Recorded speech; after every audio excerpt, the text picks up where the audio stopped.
மூன்றாவது நபர் கேட்ட துவா என்ன தெரியுமா? அந்த நபர் கேட்கிறார், யா அல்லாஹ், எனக்கு வயோதிக நிலையில் பெற்றோர்கள் இருக்கிறார்கள், தாயும் தந்தையும்.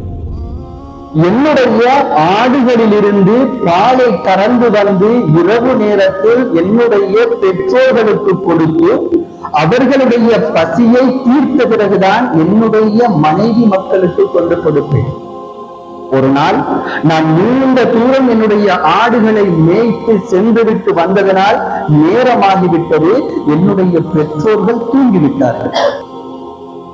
என்னுடைய பெற்றோர்களுக்காக அந்த பாலை வைத்துக் கொண்டு காத்திருந்தேன். அவர்களுடைய தூக்கத்தை கெடுப்பதற்கும் எனக்கு மனமில்லை.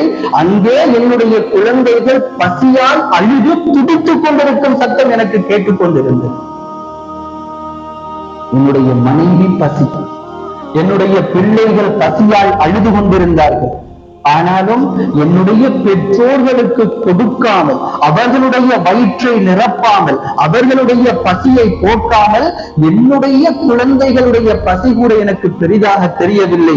அன்றைய நாள் முழுவதும் என்னுடைய பெற்றோருக்கு அருகில் நான் காத்திருந்தேன்.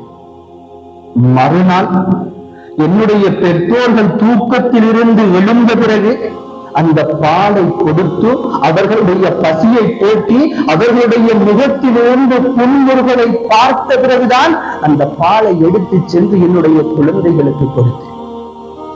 இந்த வாழ்க்கையில நான் செஞ்ச இந்த அமல் என்னுடைய பெற்றோர்களுக்காகவோ என்னுடைய குழந்தைகளுக்காகவோ அல்ல, உனக்காக செய்தது வந்து நீ இதனை ஏற்றுக்கொண்டிருந்தால், நான் இதனை உனக்காக செய்வேன் என்று என்னை நீ கபூல் செய்திருந்தால் இந்த ஆபத்தில் இருந்து எங்களை பாதுகாத்து விடு. சுப்ஹானல்லாஹ். அந்த பெரும் பாராங்கல் அந்த 3 நபர்களுடைய துஆவுக்கு பிறகும் அப்படியே அகன்று விடுகிறது. பெற்றோர்களுக்கு செய்கின்ற உபகாரம் உயிர் போகின்ற நேரத்திலும் எங்களுக்கு உதவியாக இருக்கும். பெற்றோர்களுடைய உள்ளத்தை குளிர வைத்துவிட்டு துஆ செய்யுங்கள். நீங்கள் எதை கேட்டாலும் நிச்சயமாக அல்லாஹ் தருவார்.